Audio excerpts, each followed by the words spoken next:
bum bum bum bum bum bum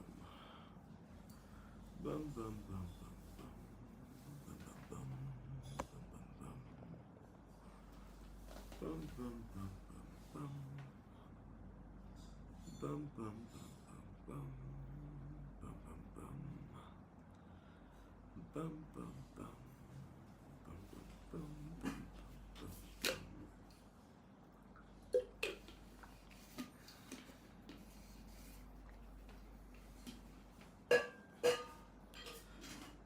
bum bum bum bum bum bum bum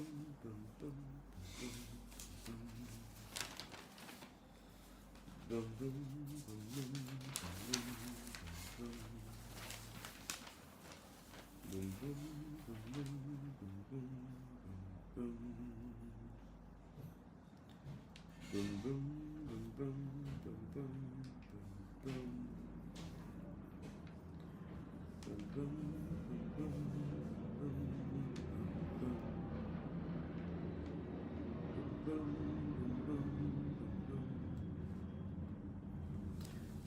if you hear, oh, somebody entered, so if you can hear me, please say that you can hear me so we can begin. Good morning. If you can hear me, please say that you can hear me, and we will begin.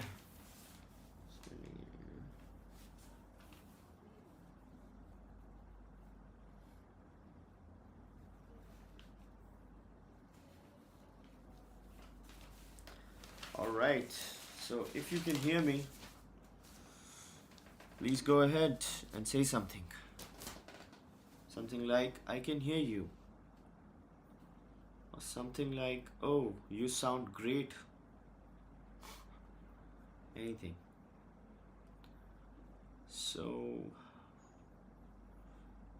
whenever I say something, I'm instantly reminded of Pulp Fiction. Let's go. Yes, we can hear you. Oh, thank you. Thank you, Mr. Rajakumar. Thank you, Mr. Yash Pokarna. I'm just waiting for somebody to confirm on LinkedIn as well.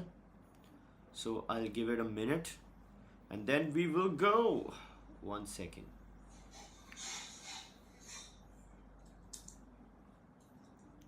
Yeah, should be fine. Should be fine. People on LinkedIn, if you can hear me, just confirm that you can hear me, and then we will begin the show that you deserve. Bum bum bum bum bum bum bum bum bum bum. The show that you deserve, ladies and gentlemen. You deserve it. People on LinkedIn, please confirm if you could hear me, and then we will begin. I am already confirmed on YouTube by very credible sources and just waiting for a confirmation from LinkedIn. I think I've got it. Mr. Lakhan Nad has given me a thumbs up. And here we go. Ladies and gentlemen. Let's begin today's Thinker's Frequency.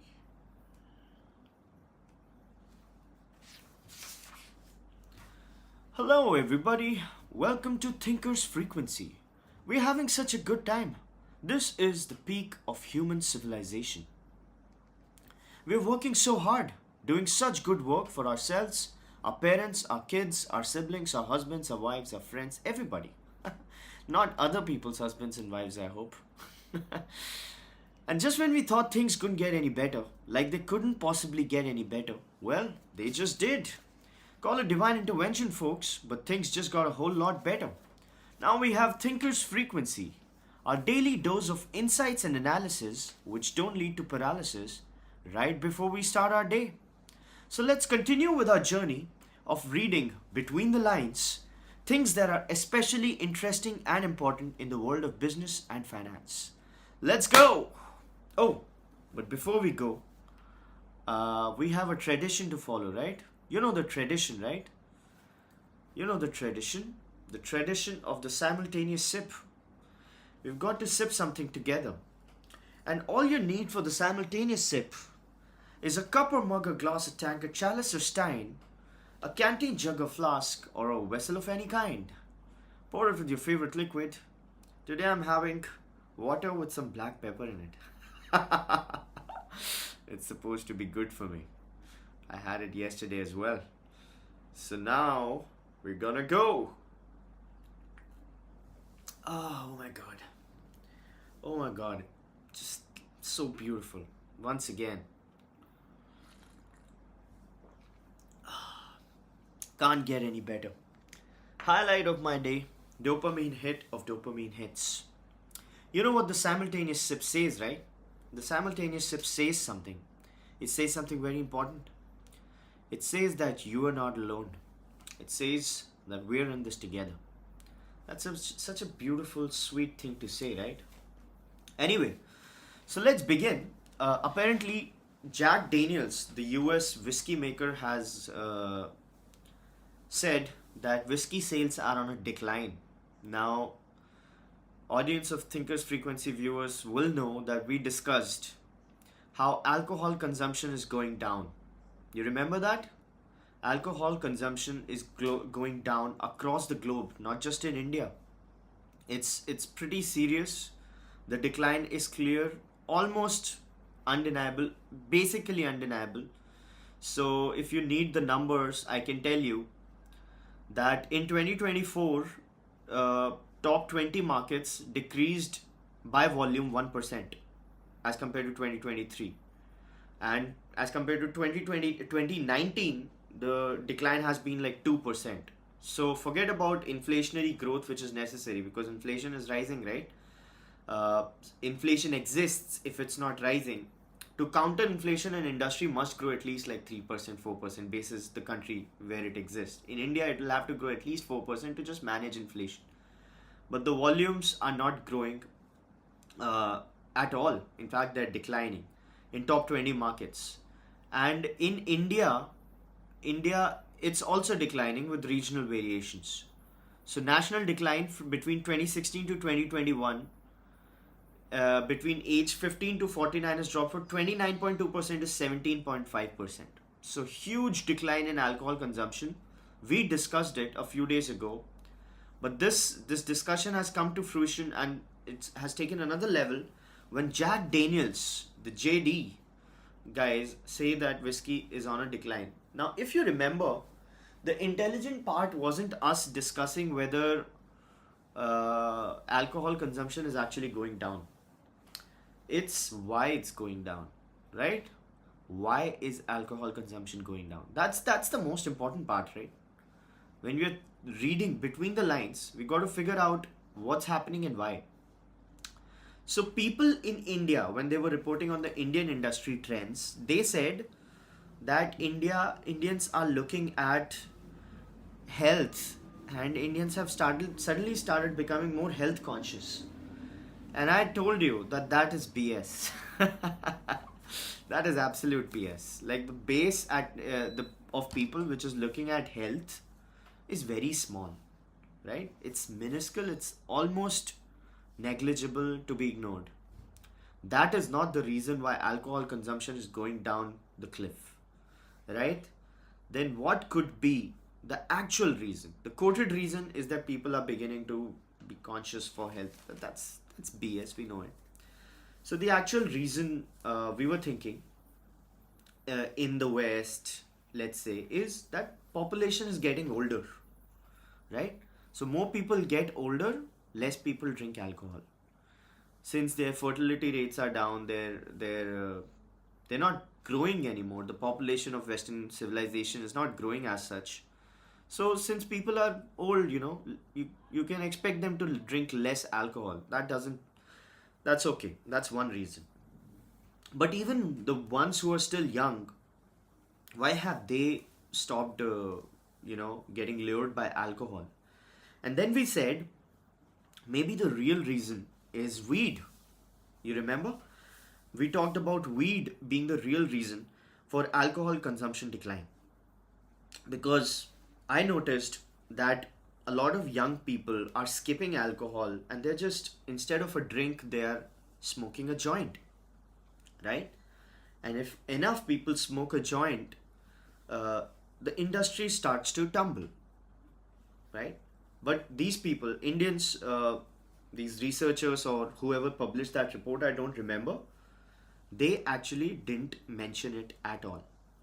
Now, JD has come up with their reading of the situation, and guess what they have said about the reasons for alcohol decline? Can anybody guess? Just guess what Jack Daniels must have quoted as the reason for alcohol consumption decline. The answer is weed.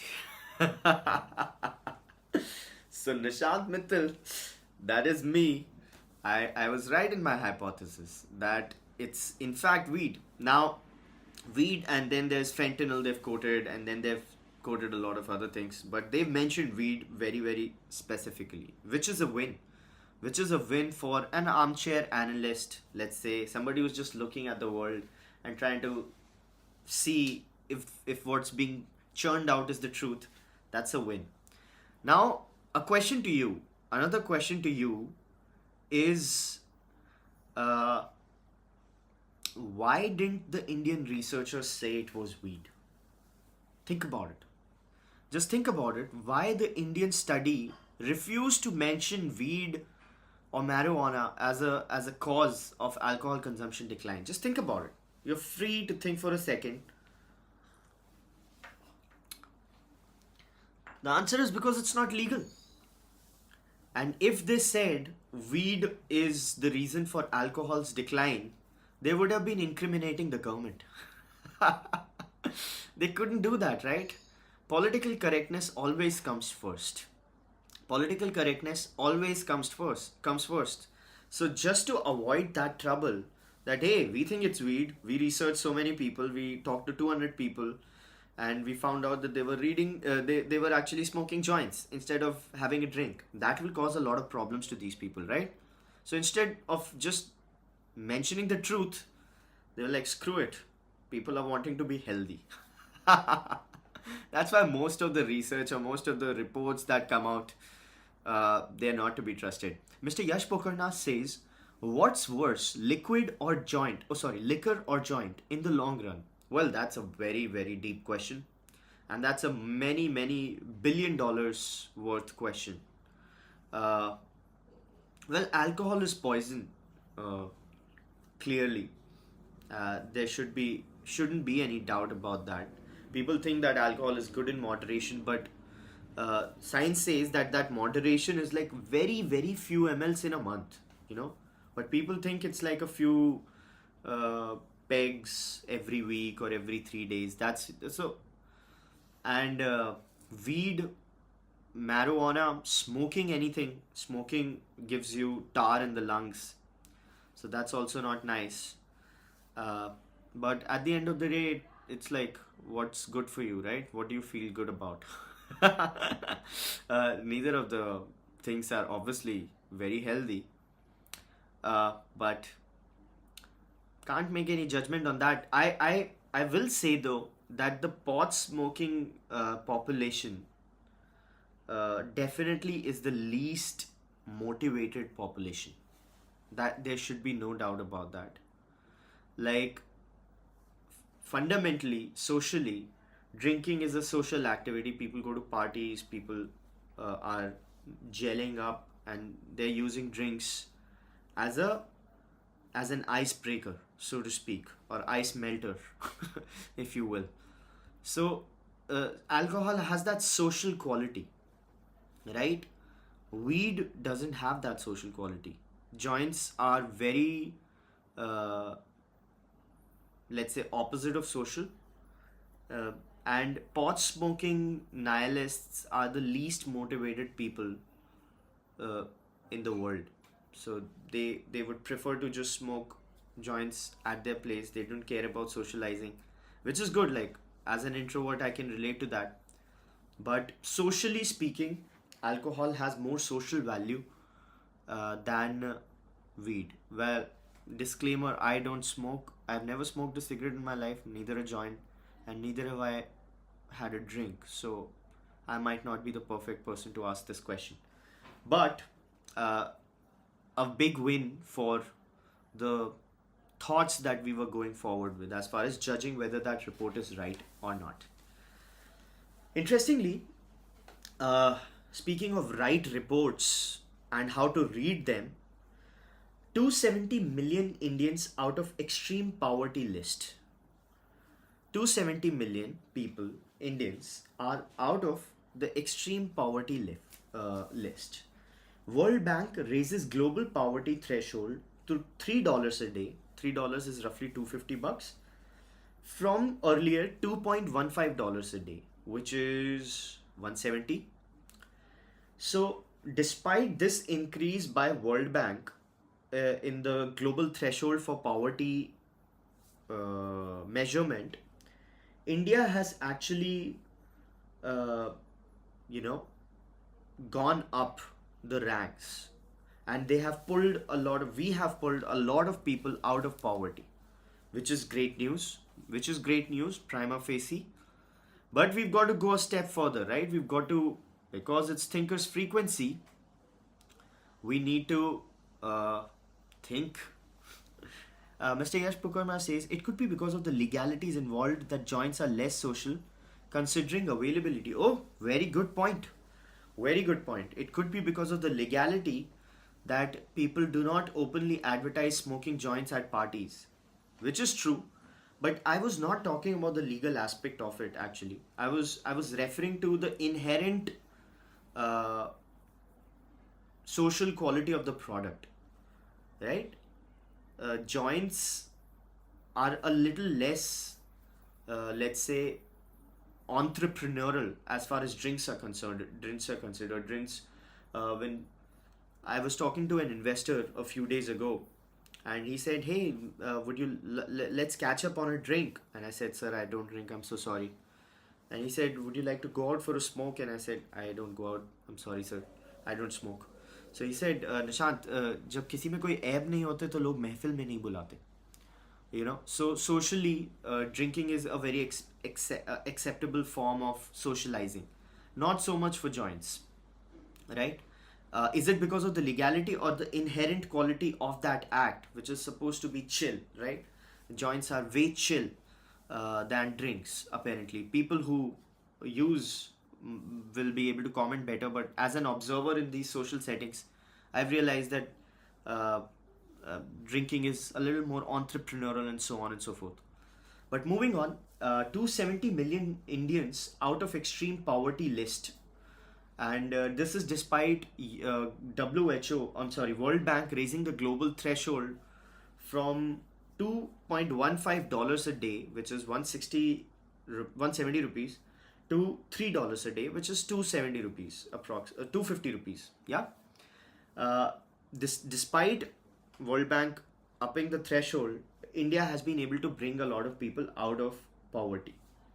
So apparently, uh, in 2011 and 12, 270, number shrank to 5.3 of the population from 27. Okay, so in 2011 to 2012, there were 27% of Indian population. There was in deep poverty, in extreme poverty, right?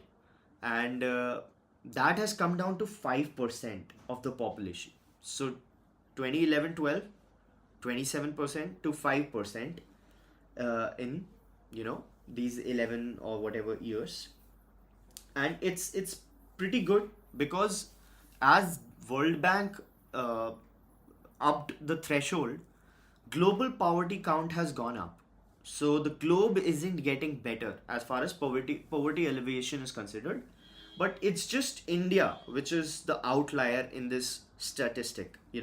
India is doing very well. While the change this that extreme poverty by 20, India emerged as a statistical outlier. In absolute terms, population living in extreme poverty in India fell from 75 million, that's 7.5 crores, to from 344 million. So 34 crores to 7.5 crores is the. Now comes the analysis part. Okay, this was data which is being thrown. The analysis is more interesting. So India transitioned to a modified mixed recall period method from a uniform reference period in its household consumption expenditure surveys, HCES. So all of these things are based on surveys, right? It's data collection, data reporting. So in this data reporting for the poverty thing, there used to be something called uniform reference period, a form of survey. Okay, uniform reference period. Now India has turned to something called modified mixed recall period, and that has led to a change, right? So this happened in 2011 and 2012, and they basically changed the methodology of measuring this, right? And it led to higher consumption measurement and higher, therefore less poverty stricken people measurement. So here's unpacking this. Earlier they used to do something called uniform reference period. Okay, so what they do in uniform reference period is they basically ask people whatever they bought in a long period of time. Okay, you get it? So uniform reference period refers to something called when you just ask people what they bought, let's say in 30-day recall, how much did you spend in the last 30 days? Okay, that's uniform reference period. So uniform reference period asks people, what did you just buy in the last 30 days? How much did you buy? When you measure poverty rates through this, or when you ask these questions, what they noticed was that people tend to understate their consumption. People tend to understate what they're buying, what they are actually spending. And when they understate, the poverty numbers go up, because you figure out that, oh, people are not being able to spend, let's say, 100 rupees a day, basis what we asked them about the 30 days. That is no good, right? So because they just can't recall. Now in URP, in modified mixed recall, what they ask is frequent consumption items with 7-day recall, and then long-term consumption items, which is 365-day recall, and then remaining items 30-day recall. So they asked 3 different questions. What do you buy frequently? Number 1. Then number 2, what is the long-term purchase that you made? And number 3, what is something that you bought in like 30 days which is not so frequent and not so long-term?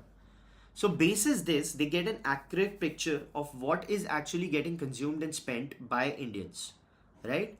And when they get the consumption number right, that's when the poverty number goes down. Because here's the kicker, most people don't understand that when they're talking about the poverty figures and when they're talking about $3 a day or $2 a day, whatever, they're not talking about earnings. They're talking about consumption, right? Because a person is like a street urchin or a street dweller.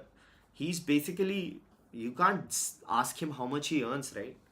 It's most of it is informal.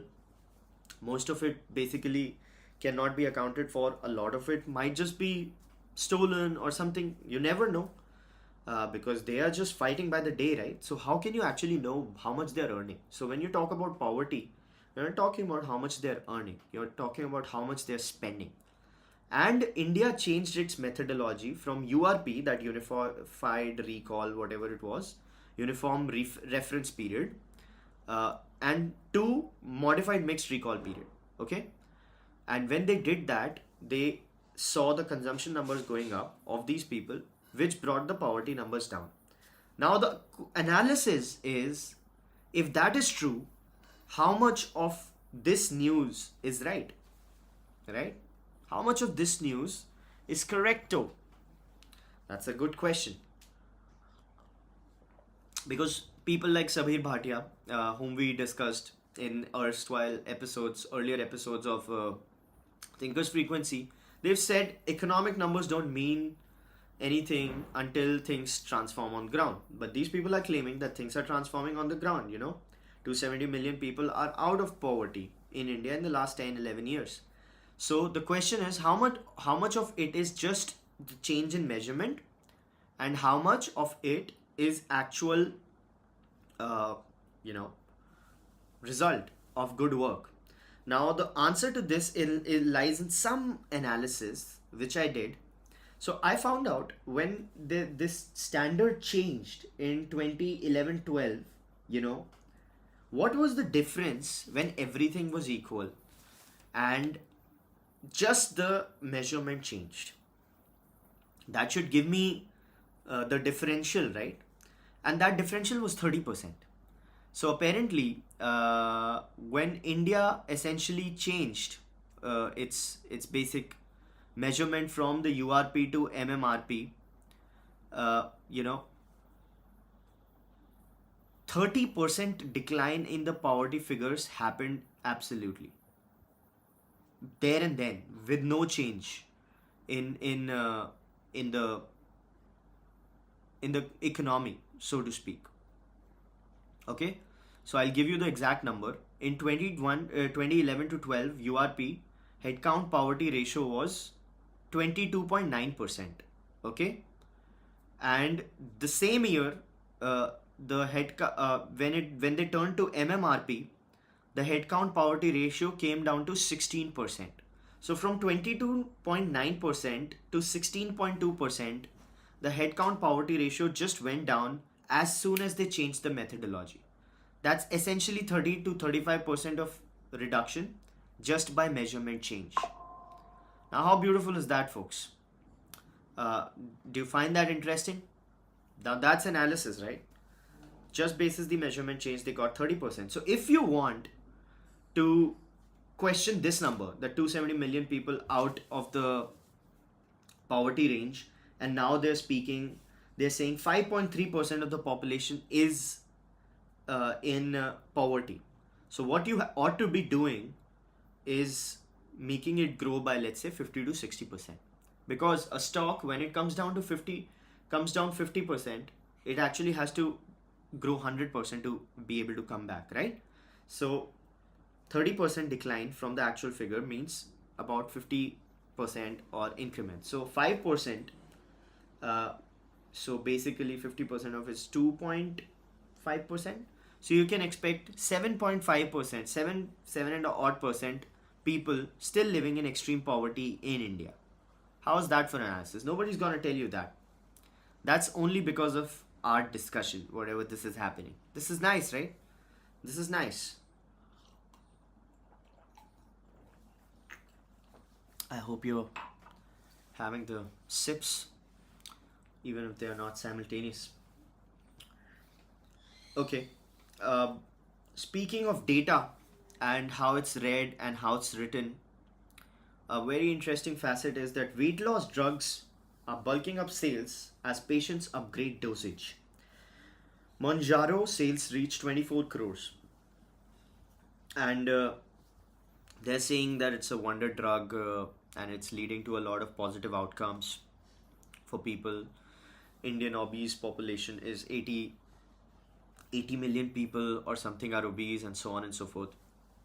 Well, that's all right. I think a general heuristic which I personally follow is that just distrust whatever the big pharma guys are saying.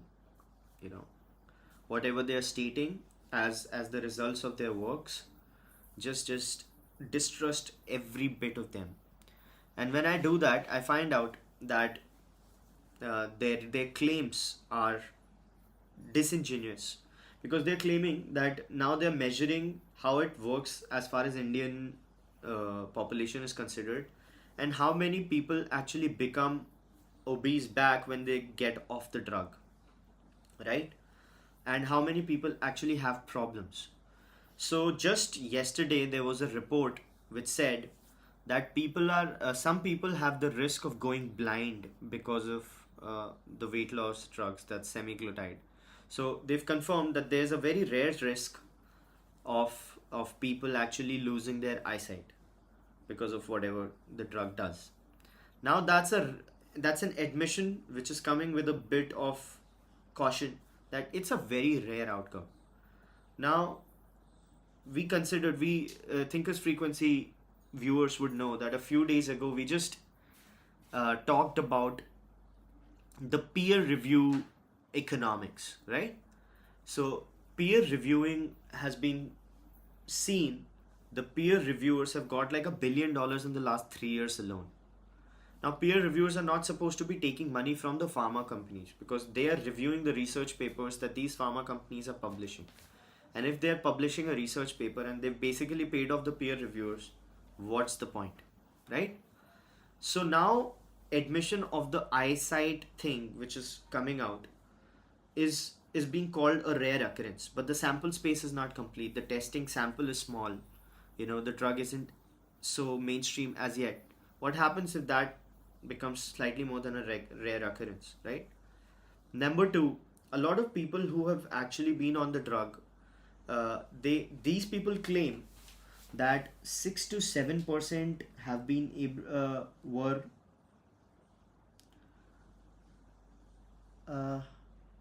a very small percentage of people actually, they said they gained all the weight back. Okay, more than 20%. Okay, I'm just finding out that number, what that number was,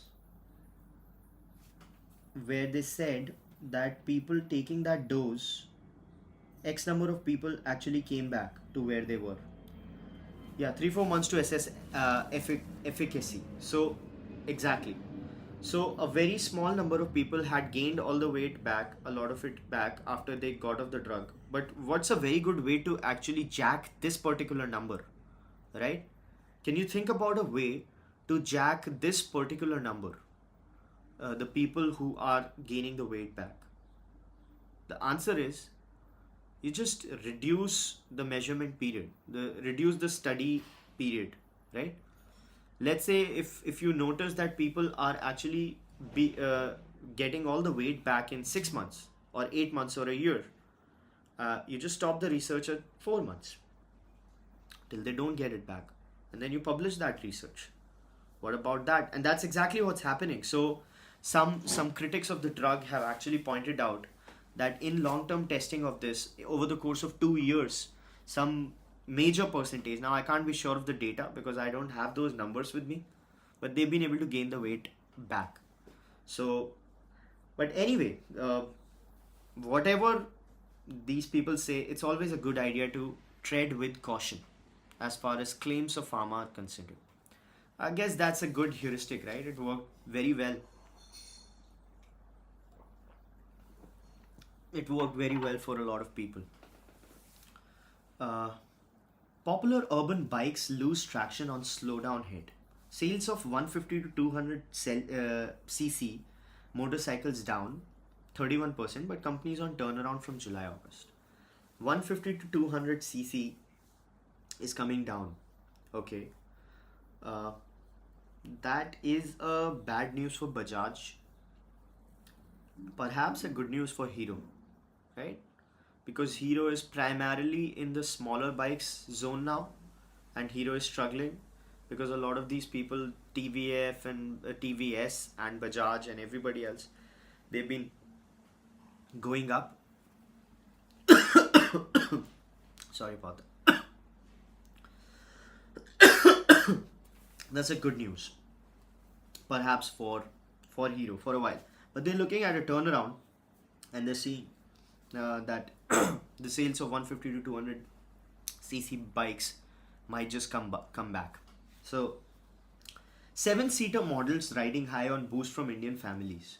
Again, so viewers of Thinkers Frequency would know that Indian automotive sector is going through a bit of a slowdown, a lot of these things are cyclical, but what they see is slowdown in consumption of cars. And Mr. R.C. Bhargav, who's a legend, the chairman of Maruti Suzuki, he said that the entry-level cars need to pick up in order for the real thing to keep moving. Because if entry-level cars don't sell, the quantum of cars which sell, which are like the more expensive cars, they'll never be able to cover for the industry. He said 88% of people live below a household income of 12 lakh rupees. So how can they buy a 14 lakh car? He said these things very recently. Viewers of Thinkers Frequency will know. But apparently, whatever is happening to the entry level car sector is not touching the seven seater models because they are going up, and that's very good news for people like Mahindra and Toyota. Even Maruti has an Ertiga model, so that goes. Um India is slapping an anti-dumping duty on insoluble sulfur from China and Japan. Anti-dumping duties also imposed on vitamin A palmitate imports from China, EU, and Switzerland. So, folks must know about anti-dumping. Viewers of Thinkers Frequency. Anti-dumping is a play which essentially protects the domestic producers, right? We discussed a lot about this when we talked about the steel tariffs which India was dealing with. So US laid a lot of steel tariffs, like 50% or something. And when those steel tariffs were happening, uh, India exports some $6 billion plus $1 billion aluminium to US. So they were seeing at a serious problem as far as their exports are considered. So when those exports go down, what they were looking at was protection of the home market, because a lot of steel in India was coming from markets like China or Malaysia and so on. So they were seeking protection from dumping of steel from outside because their export market is screwed. They wanted to protect their home market. Similar situation is happening with insoluble sulfur and so on, the vitamin A palmitate, and I'm sure this will the government will take a look at it. At the end of the day, all business is politics, right? All business is led by political decisions. Let's say China says that no, you cannot do this. If you put let's say tariff or an anti-dumping duty on insoluble sulfur, we will not give you the rare earth magnets. What happens then? Then India will have to reduce this, make other arrangement, and at the end of the day, who's gonna bear the brunt of it, right? The business guy. So business folks feel very independent, but at the end of the day, most of the market forces are political, right? What the government wants to protect. Let's say American steel workers or American manufacturing plant owners, they must be feeling good while the 80s were going on or 70s were going on. And suddenly, when the politics of the US decided to sell them out to China and move to offshoring, what they could have done, what could they have done? So they basically just closed down, right? So a lot of business is politics. Speaking of business and politics, Trump is urging Powell to cut rates to a one full point. We discussed this yesterday at Thinkers Frequency. Fed Reserve's chairman, Powell, essentially sitting chair, uh, he's not reducing rates. India has reduced rates Friday. We talked about it, 0.5%. EU is looking at reducing rates. Russia has reduced 1% rates. A lot of rate cuts are happening across the globe because inflation has been tamed and a lot of economic activity needs to be spurred. So Donald Trump, Team Trump, is actually urging the Fed, the US Fed, to also reduce rates. However, the US Fed guys, the Powell, he's been talking about a non-political analysis of the entire scheme of things, right? And he's not cutting rates. So Donald Trump is going like rocket fuel, give us a one full point and so on. But that's unlikely to happen. Let's see what happens though. Powell says that we'll have to have a non-political analysis of all the macroeconomic indicators, which is okay. H&M is moving towards private ownership. It's a very this company has been at the Swedish stock market since 1974, and it's a Swedish company, and the founding family has been buying the shares. They've spent like $6 billion since 2016, and they've been buying shares, to take the company. Eventually they want to take the company private, is what people are alleging, while they are saying that we don't care about going private. We just believe in the stock and that's why we are accumulating it.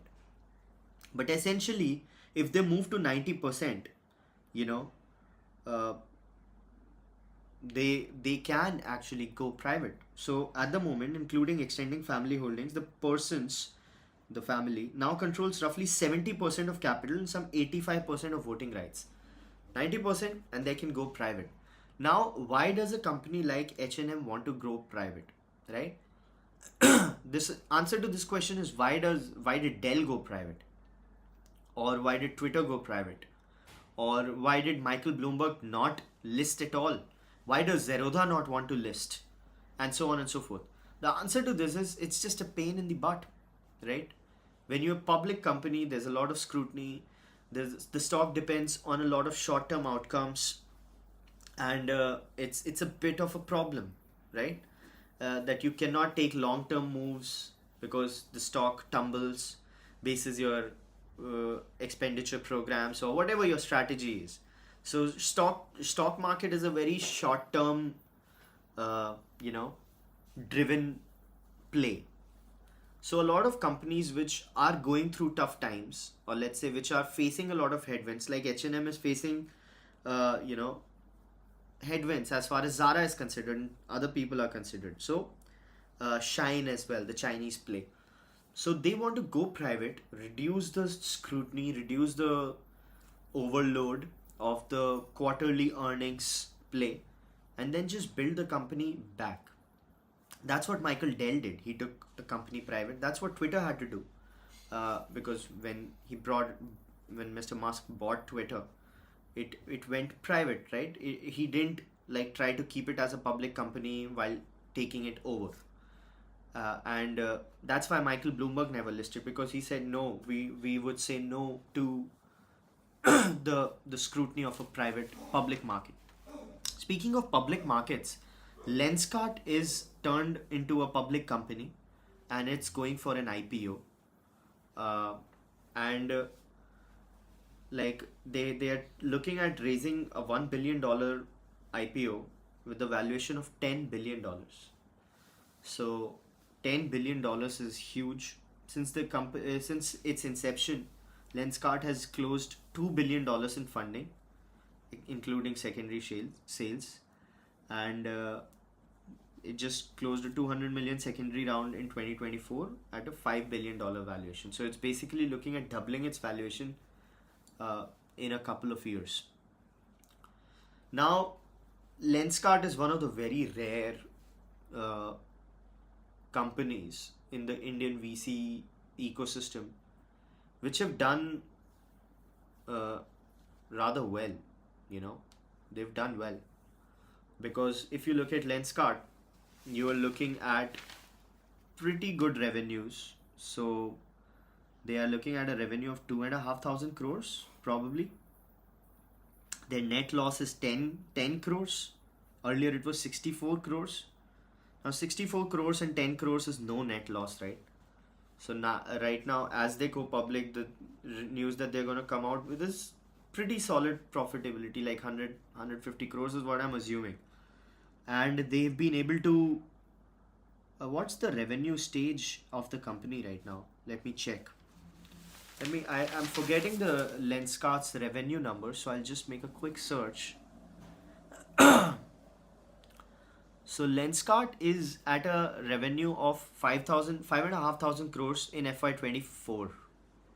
5,500 crores, $670 million. And considering that 5,500 crore revenue, it showed a loss of some 10 crore loss, right? That's nothing. It made an EBITDA of 856 crores, which is not bad at all, right?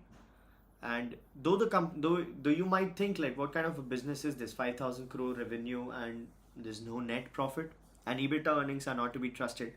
But still, EBITDA earnings are at the moment 100 million at 600 million. That's not bad at all, right?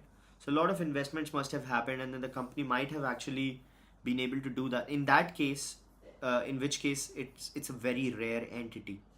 Also, I was looking at whether Lenskart's valuation of $10 billion actually makes sense, right? So, uh, I mean, it sort of does. It sort of does. Like conservatively, you could be looking at 6 to 7 billion. That would be more appropriate. If it lists at 10 billion, the retail investors might not be making money in the short term, even if they end up making money in the long term. But uh, at the moment, the valuation revenue multiple is 15 as compared to 11 to 12 of Titan I plus, right? And I was comparing it with the global players. So Lenskart has an enterprise value to revenue ratio of 15, which is slightly high as compared to Warby Parker, let's say, or SLR Lexita, which is a huge company. But enterprise value to EBITDA, uh, it's not that bad. It's comparable, as far as the whole place considered. Like 15x revenue, that's not bad. That's slightly expensive, but not bad. Maybe they could trim it to 6 to 7 billion to be very reasonable, but that hardly matters in the long term, right? The entry price doesn't matter if the company is being able to do good business, right? And Lenskart has been able to successfully make that play. Good for them. Congratulations to everybody involved. Not a very profitable company, but hopefully will be. And there are signs that it will be, and that's pretty good. So, 1 in 4 tuberculosis cases globally is in India, and that's also a measurement problem. People are saying that we need more measurement, and India is facing a lot of.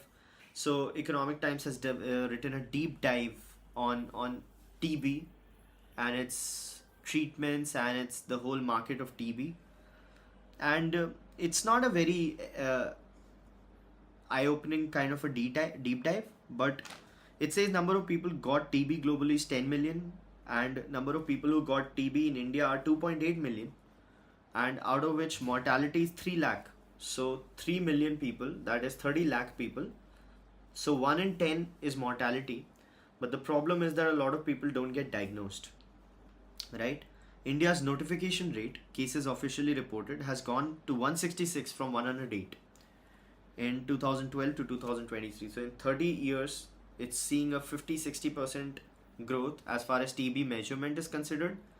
Now people are not sure if TB is going down or the measurement is not keeping pace with the number of cases of TB. Either way, India needs to do a lot as far as TB is considered, and it's done reasonably well, right? So that's going on with India and TB. I was just coughing a while ago. Moving forward, China has approved some of the exports of rare earth ahead of US talks.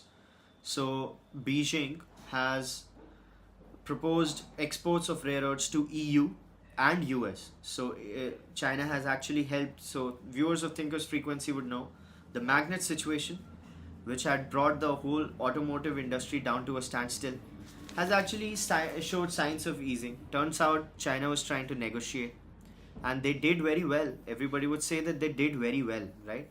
How well did they do? They really screwed the market. They showed who's boss, and then they say like, okay, we're gonna give it to you. That's pretty awesome. That's pretty awesome from China. Speaking of not so awesome, Mr. Trump has said Musk is going to face serious consequences if he funds Democrats. So somebody might say that if Trump actually is so adversarial, or Mr. Musk and Trump are so adversarial, Musk might just be looking at funding Democrats. Nobody said that from his camp, or he never said that. But people were insinuating. So Trump has said that there'll be serious consequences. Thinking of this entire episode, people are like, my God, these people are fighting. How is this a good thing? And so on. I have a different take on this. I think it's a very good thing. I think it's a beautiful thing that these people are fighting it out in public, because these people are essentially giving two divergent strategies for the country, right? So Musk is talking about reducing the deficit, take the country out of the deficit spiral. Everything else is secondary, right? And Trump wants to spend a little, grow the economy more, so that the deficit could come down in that way. So Trump says the job numbers are good and inflation is down, rate cut should happen, the country needs to grow. And Musk says, listen, we're all going to die in a year. And then the Trump camp says, no, but this is happening, that is happening, manufacture is going up, some new plants are getting established. Musk says, listen, we're all going to die in a year, right? Then they say, no, but listen, we are being able to tame the deep state and we are not going to be going on war and this and that. And it's like, listen, if the default happens, we're all going to die in a year. And this particular thing is so huge that a politically correct, silent approval of a bad idea, like the big beautiful bill, if Mr. Musk says it's a bad idea, a politically correct, just moving forward of that plan would have been devastating for US, right? Regardless of what happens with the bill now, at least the conversation is out in the public and the consequences are clear.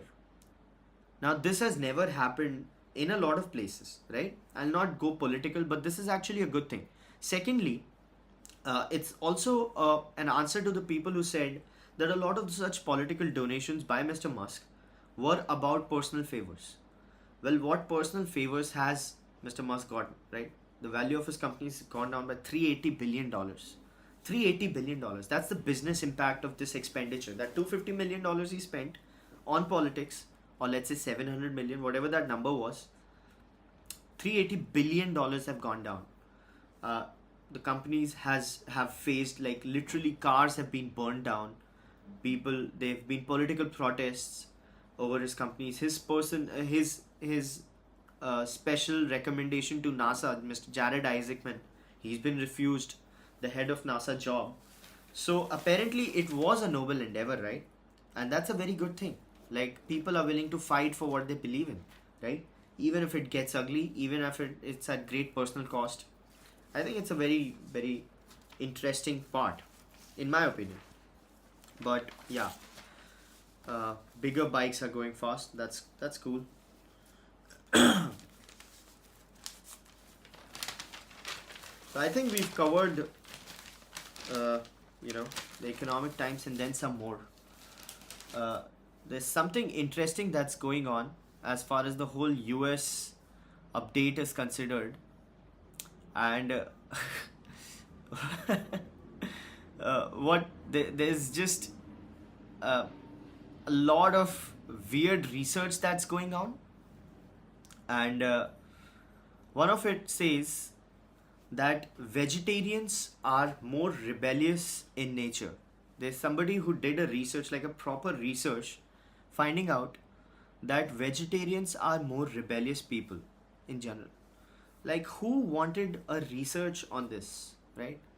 Why did you need a research or a proper study to find out that vegetarians are rebellious people? Like, of course, eating meat is a popular activity, especially in the West. India is the most vegetarian country in the world. But even in India, somebody putting on a diet restriction and living with that is supposed to be rebellious, right? Somebody choosing to not essentially be a part of the whole non-vegetarian food community, people pulling them into it, people saying that it's a very good thing, but they're still choosing to be vegetarians. They've got to be rebellious, right? Next time, they could just look around instead of doing the research. A lot of money could be saved. That said, insights and analysis which don't lead to paralysis. This was the 14th episode. So we've completed 2 weeks with Thinker's Frequency, which is awesome. I love it. I absolutely love it. Mr. Yash Pokarna says, let's start inculcating and dissecting Nifty every morning as well. What do you think? So we do that a little because then it becomes a very specific conversation. Then you can't discuss any business or any finance or anything finance or business. You got to just go very deep into what the Nifty does. And most of what happens in the stock market is noise, right? So if you're tracking daily movements, a lot of it essentially just is noise. So I have like Economic Times stored like back going back a year. So sometimes I just open a paper of that particular day, 6 months ago or 9 months ago, and I just look at what these people were saying as far as stocks will go, where they are, and most of it is noise. Most of it is noise. It's good to just stick to the fundamentals, see the market, analyze it very differently and very openly, and that's generally a more fruitful way to go about things, Mr. Pokharna. That's what I believe, because tracking price movements, a lot of news later comes out uh, as just noise. You realize that, oh, I would have just been better off if I didn't pay attention to that. But we do touch it. So that said, I do talk about markets a lot, and how they get influenced with what. Even today, if you noticed, we talked about the bike market and so on and so forth, right? And the markets as far as the IPO is considered of Lenskart and whatnot. So with that said, 2 weeks, I'm so happy. This is great. Mr. Sumana MM. He is a contributor. Thank you, sir. You made a donation on my website. So sweet of you. Didn't have to do it, but you went ahead anyway. So sweet of you. I really appreciate it. Mr. Raju Kumar, Mr. Yash Pokarna, everybody who joined. Very nice. 2 weeks done. And see you tomorrow. Thinker's frequency. Analysis which doesn't lead to paralysis. Bye bye.